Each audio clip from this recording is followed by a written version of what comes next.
Welcome to JS on Politics. I'm your host, Greg Borowski. Check your calendar, folks. We're 2 months away from Election Day. Well, 2 months, 3 presidential debates, several thousand polls, and probably 2.3 million or so political ads.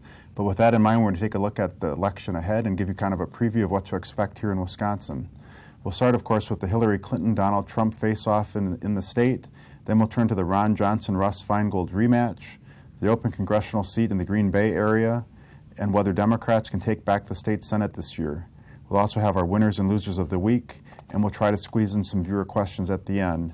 But let's begin with this segment on the presidential race.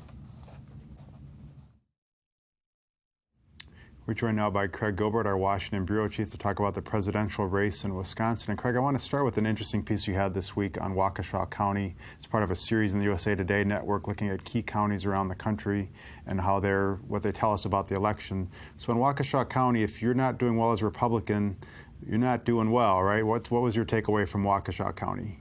Yeah, I mean, it's a county that Republicans rely on for big margins and big turnouts just to, be in the hunt and keep the state close, because you know that Madison and Milwaukee are going to generate large landslides for the Democratic candidates. So Donald Trump has been struggling in Waukesha all year. He got just annihilated there in the primary against Ted Cruz. And the best polling we have from this summer suggests that he's still underperforming there. He's kind of behind what a normal Republican candidate should be running. He's about 15 points behind the Republican Senate candidate, Ron Johnson, in Waukesha County. A lot of Republican voters, and when you talk to them, you hear it, they don't know which way to turn. They don't want to vote for Hillary. They understand that if they don't vote for Trump, it enables Hillary, but they're just having trouble pulling the lever for Donald Trump. They have big reservations and concerns about him, and the question in this election is to what degree they come around in the final weeks and months of the race. All right, let's remind our viewers about sort of the fundamentals here in Wisconsin. It's been a blue state since 1984, but that there's been some really close races and some more landslide races. How are things trending just sort of demographically here in the state from a partisan basis? Well, I mean, we don't have a lot of huge demographic change in Wisconsin, so in some ways there's more stability than in other states, but you basically have there's a Milwaukee for the Democrats that have gotten very good at, particularly under Obama, at generating bigger and bigger vote margins in those two cities and those counties. The Republicans have gotten better and better at pulling votes and turning out their base in Waukesha and the other kind of southeastern red counties. So part of the dynamic is which side turns out in bigger numbers, the enthusiasm gap. And part of it, of course, is there are still a lot of swing areas in Wisconsin. There are swing voters. Green Bay, Fox Valley is one area, but western Wisconsin and northern Wisconsin also. And so Trump appears to be bringing a slightly different coalition right now than Mitt Romney did. Trump is performing better than Mitt Romney in northern Wisconsin, including the Green Bay TV market, but he's performing worse than Mitt Romney in southeastern Wisconsin, which is the Republican heartland. All right, I'm going to start a statement for you and ask you to finish it both for Donald Trump and Hillary Clinton. So for Donald Trump to win Wisconsin, he needs to consolidate the Republican vote and get Republicans in southeastern Wisconsin to turn out while continuing to perform well in northern Wisconsin. All right, and for Hillary Clinton to win Wisconsin, she needs to do what? Well, she needs big turnouts in Madison and Milwaukee once more, and I think she's hoping to cut into or at least neutralize some of the typical Republican advantage in eastern Wisconsin and southeastern Wisconsin. If she can do that, she'll be in great shape. All right, and finally, in this election, there's all sorts of data points and polling numbers and barometers and tea leaves of all those things out there. What are you going to be watching most closely in terms of some of the telling things that may ultimately decide the election in November? But one really fascinating dynamic that I'll be watching is whether there are more votes cast in Wisconsin's U.S. Senate race between Ron Johnson and Russ Feingold than in the presidential race between Trump and Clinton. If in fact there are more votes cast for the Senate race, which would be very, very unusual, that would be a real danger sign for Donald Trump, because it would suggest that there are some Republican voters, the kind we've been talking about, that will go turn out, vote for Ron Johnson, but aren't going to pull that lever for Donald Trump. So that would be one tell about the presidential race being different from past cycles, it would be a danger sign for Donald Trump.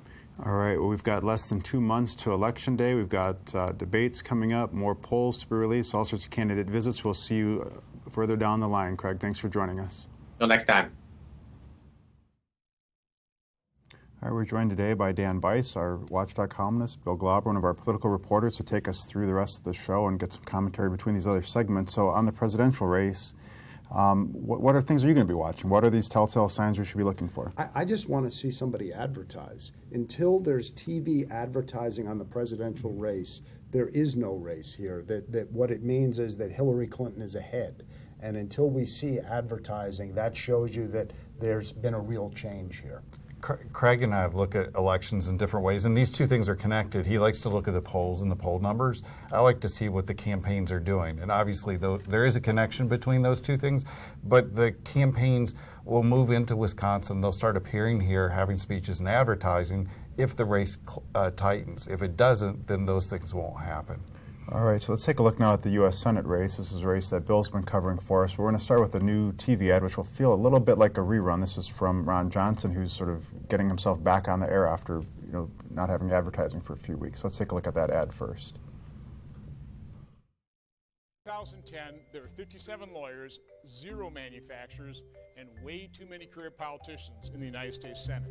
Today, there are 54 lawyers, 1 manufacturer, that'd be me, still way too many career politicians, and now Senator Feingold wants to add another one, himself. Fixing this broken system will take the perspective of someone who's actually solved problems. 31 years of manufacturing taught me how. I'm Ron Johnson, and I approve this message. All right, and now Bill caught up with former Senator Feingold the other day for his retort on that ad, so we'll take a look at what he had to say, and then we'll come back and talk about it.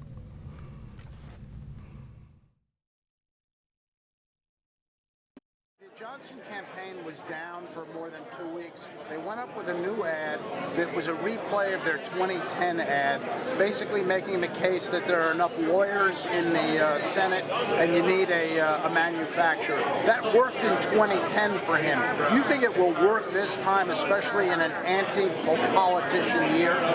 Well, it's sad to see an incumbent United States Senator living in the past.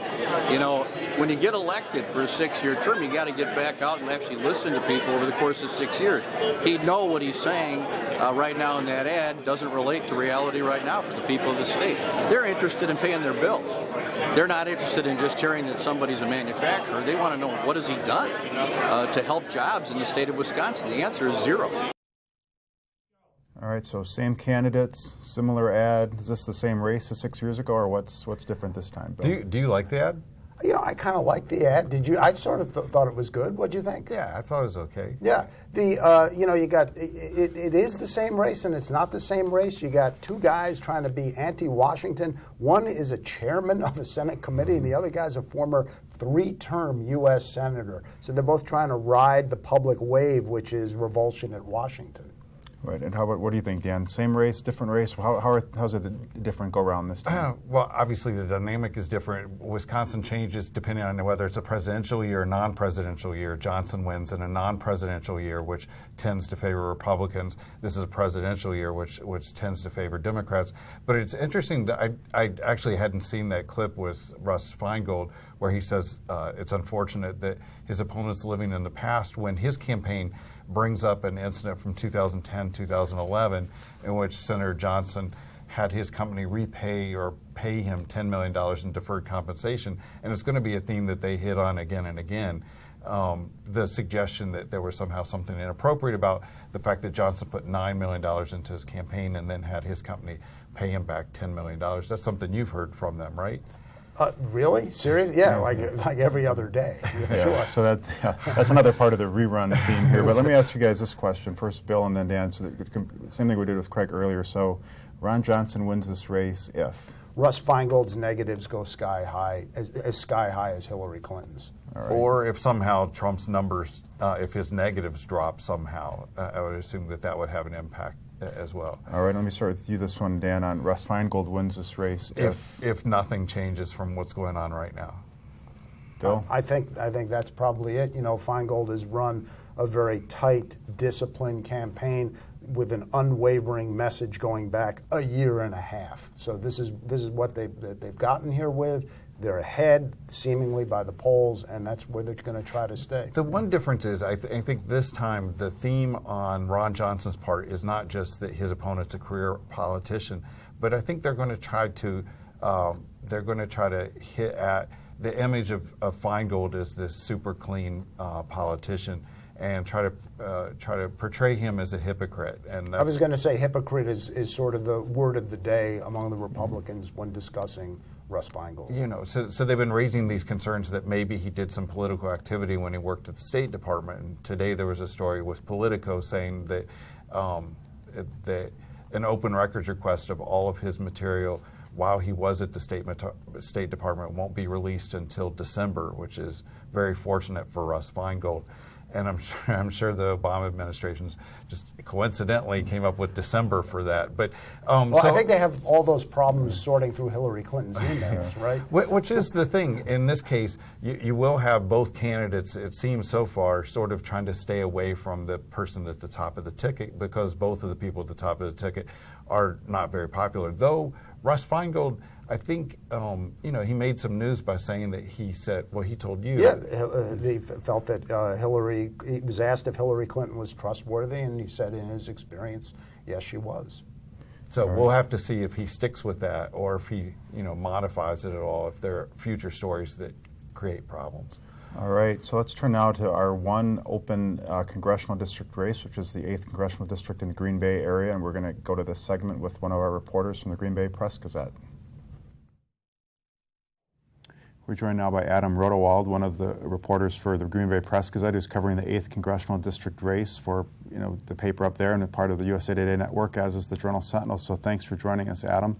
We wanted to talk about that district, and first, can you give us just a little bit of an overview on it in terms of what the district encompasses? I know it's traded back and forth, Republican and Democrat, over the years. So what's the district we're talking about up there? Yeah, it's a large area spanning throughout northeast Wisconsin. It starts over just east of Wausau by Marinette, comes over to Appleton, to Chilton on the other side of Lake Winnebago, and all the way up north through Green Bay and Door County areas. So about the district is it's an area that's considered by a lot of people the last or one of the last remaining true swing areas in the state, with a lot of people who are independent voters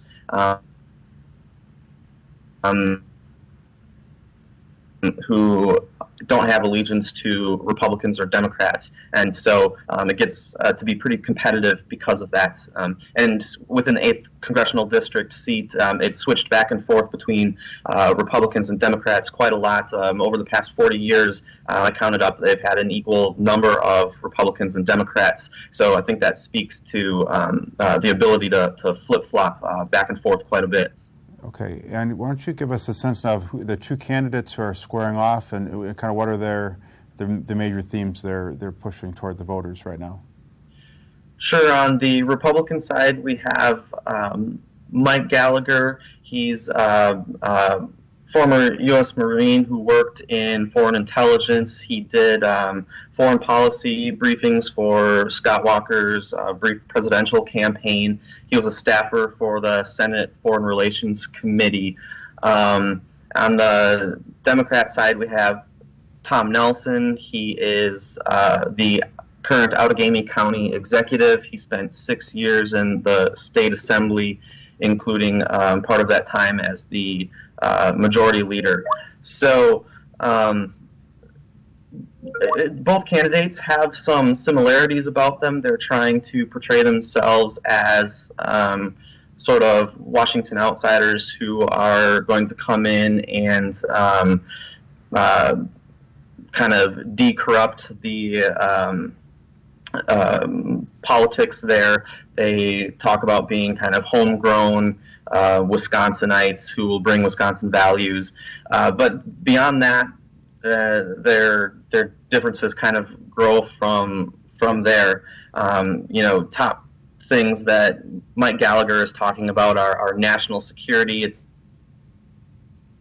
a big deal for him with the military and intelligence background. Talks a lot about debt reduction and balanced budget being key things for improving the nation's economy. Nelson, he is talking a lot about his Wisconsin values, focus on workers and worker rights.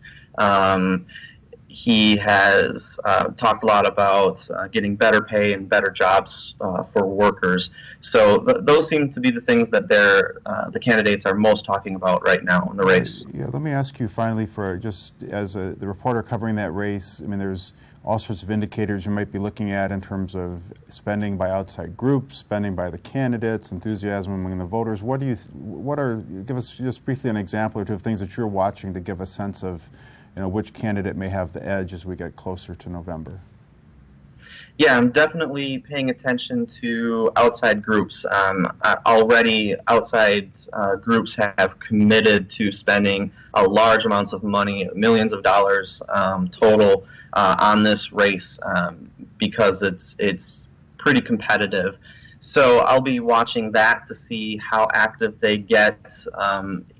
If this race really tightens up, I'm sure that is going to only accelerate, and we're going to see the spending and attack ads get worse and worse. I think I'll also be watching how the candidates respond to the presidential election too, because I think that the voters here are pretty concerned with the candidates in the presidential race, and so it's hard for people down ballot to kind of separate from that. So I'll be watching too how the candidates themselves respond to what the presidential candidates are doing, if they draw closer to them or distance themselves from the candidates, and how that plays out for voters and how voters respond to it. All right. Well, thanks for joining us this morning, Adam, and we'll be following that race closely, so hopefully we'll be able to talk to you again as we get closer to November. Thank you very much.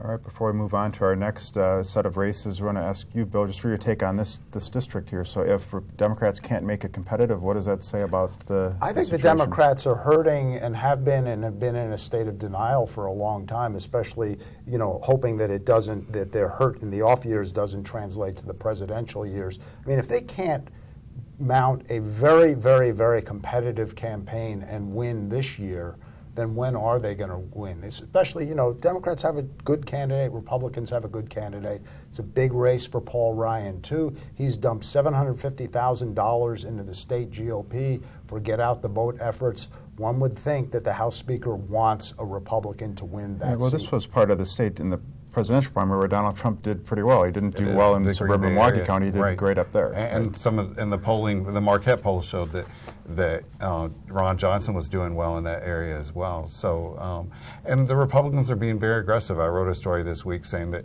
they were threatening to sue over the fact that Nelson wasn't releasing some of his emails and some other records from his office. So, I mean, they're being very aggressive. They want to make sure that they lock up this seat. All right, and our trip down the ballot here, we're going to turn to the state Senate races and this segment here previewing them.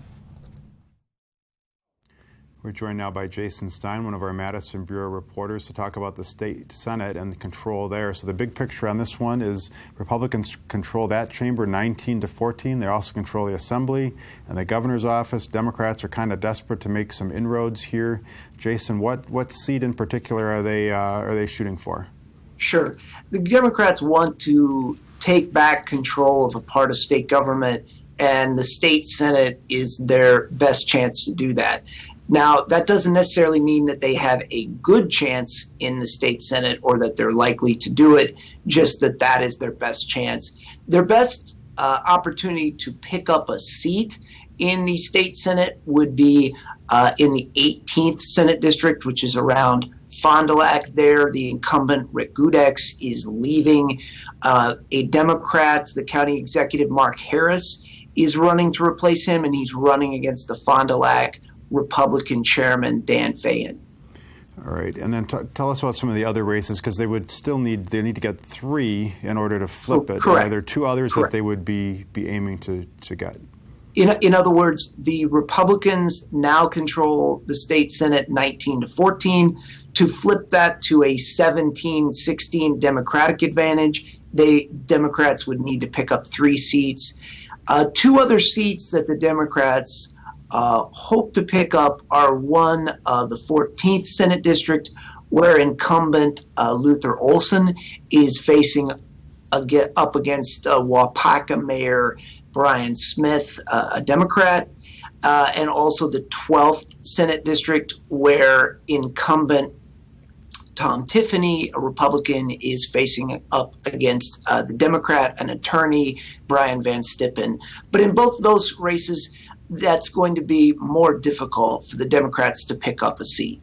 Yeah, for the Democrats, what makes them, I guess, at least even a reasonably appealing target? Are there some votes that the incumbents have taken, or what do they think gives them an opportunity in those districts? These are districts where historically it's been a relatively moderate district, or, in the case of the Tom Tiffany seat, that was previously at one time held by Democrat Jim Holprin. So, there is some precedent for Democrats winning some of these seats. However, you also have to remember that since Republicans passed a redistricting legislation in 2011, it has been more difficult for Democrats to pick up some of these rural or swing seats. And, outside of the 18th district, it doesn't seem incredibly likely that any one seat is going to change hands either from Republican to Democrat or vice versa. Doesn't mean that there can't be surprises, simply that it's an uphill battle for Democrats to take back that house. And finally, Jason, so these are more localized races. There's not a lot of public polling and things out there. What are some of the benchmarks or telltale signs that you'll be watching for to see how well a Democrat may be doing in those districts? Sure. You're looking at things like, how did this district perform in the past? In other presidential year elections, how close was the voting? And certainly in the 18th district, it's been very close in the past, and Democrats have won elections in that district. We'll also be looking at things like fundraising. The Democratic candidate Mark Harris has done well in terms of fundraising. As someone from an incumbent office, it can be easier to fundraise, and he seems to have done that well so far. But again, some of the other things in the other districts, it has been more difficult in recent cycles for Democrats to make inroads there. For instance, Luther Olson was challenged in a recall election following the battle over union legislation in Wisconsin, and Luther Olson, defended that seat pretty handily. So it's not necessarily going to be easy for these seats to flip. All right, well, we'll leave our discussion there for today, and we'll have more on the state Senate races as we get closer to the election. Thanks, Jason. Thank you. All right, so guys, what do you think? What would this mean for Scott Walker? He's have 2 more years in his term if Democrats were able to wrest control of the Senate from the Republicans? Well, I'm a Mets fan for years and years, and I always believe in fairy tales, but I actually don't believe in the fairy tale that the Democrats might actually win the state Senate. But, if they do, Walker came out of the box yesterday with a sales tax holiday. He's used to going big and bold. I don't know if I call a sales tax holiday big and bold. So it seems like they were sort of taking in their wings a little bit. What's going to be probably even more interesting to me is the fight over roads and whether there'll be any additional money put into the budget for roads. Robin Voss yesterday put out his agenda suggesting that he does want to raise the amount of money available for roads by about $1 billion. And there'll be 2 groups, the road builders and the operating engineers, who were already involved very heavily in the primaries, and they're going to be involved in these Senate races in a big way, trying to make sure that money set aside. The Governor Walker, on the other hand, has said he won't raise a gas tax or do anything else to increase funding for roads. So that's going to be the big battle. All right, let's take a look now at our winners and losers of the week. And Dan, we're going to start with your winner of the week. My winner of the week is Chris Abley. He and Sheriff Clark got into it over what should be done about Sherman Park, and Chris Abley said that we needed to return it to the normal hours of operation, and Judge Hanser so far has come up and defended his position, supported Chris Abley in this and dispute. Sheriff Clark had wanted it closed at 6 o'clock each night, or had a fence. The orange fence that they put around the thing, yeah. And so yesterday there was a court hearing, and neither Abley nor Clark was there, and Hanser noted this, but Abley ends up coming out on top for now. There'll be a more definitive ruling later this month. All right, and Bill, what's your winner of the week? Well, the Waukesha County voters, if you like attention, you're going to get a lot of it. Craig Gilbert had a story this week about the Republicans not really being happy out there with Donald Trump. As Waukesha County voters come home to the Republican Party, which I assume most will, there's going to be a lot of attention paid. All right, and let's go to you for your loser of the week. Well, for every winner, Chris Abley, there's a loser, and that would be David Clark with the orange fence in Sherman Park. I think the sheriff looked a bit small on that. You just wonder going on further down the line, how are his relations going to be with that community? I mean, he's a politician as well as a sheriff, so he would be looking for votes. So I don't know how many votes he gets out of Sherman Park in the future. He does pretty well in that area, but Yep. I don't think his focus right now is very much on Sherman Park or Milwaukee even. Yeah, so let's see if the synchronization of winners and losers continues. So, Dan, you're a loser. If the winner is Waukesha voters, it's not Milwaukee County voters or anything. Who's your loser of the week? Actually, mine is the similarities to my winner last week was Gary Johnson, the Libertarian, running for president. And he had a good showing. He gave a good speech here. Turnout in the hundreds. How many people? You were there? 700-800 people. So it was very good turnout, but then today, not so good. The only thing worse than not getting any attention when you're running for president is getting lots of attention. And today he was asked on Morning Joe what he would do about Aleppo and Syria, and he had no idea what the person was talking about. So that was a serious problem for him. All right, let's turn to our questions from viewers now. And I'm going to give this question first to Dan. It's from Diggins, who says, to what degree will turnout be suppressed due to the unpopularity of the presidential candidates? And if there is low turnout, does it help hurt one more than the other? Wisconsin residents love to vote. I don't really think it's going to be terribly suppressed. I mean, will be talk about an enthusiasm gap, but right now neither candidate is popular with the voters. So I don't think that in the end people will come out and vote for the candidate. Yeah. Democrats. Bill, what do you think? If it doesn't affect people actually coming to the polls, does it affect? Do people vote, say, in the presidential race, or vote for a Gary Johnson rather than a Donald Trump, or the Green Party rather than Hillary Clinton? It's possible. I mean, Dan and I were at that Gary Johnson rally, and we saw anti-abortion supporters, those against abortion, who were there, and they were you were wondering, what are you doing here? These are libertarians. So there's obviously and because, Johnson says leaves it up to women. And so I think there's a lot of yearning to find something different, but in the end, there's not going to be probably much to find for most voters. But the level of interest is still there. People drove in on a Friday night. No, it was on a Packers game night, for an exhibition. Well, exhibition, but it's still a Packers night, but right? still, I mean, hundreds of people turn out. Some of them have no idea what he's going to say because they've never, gone online and looked up to see what Gary Johnson's positions were. And it was true when he came out and stated a pro-choice position on abortion. There were some people who got up and left at that point, which is just odd that they didn't know that was his position. All right, well, we're out of time for this week, but there are 8 more Thursdays before the election, so we'll be back each Thursday to talk more about what's happening in Wisconsin politics, and we hope that you'll join us.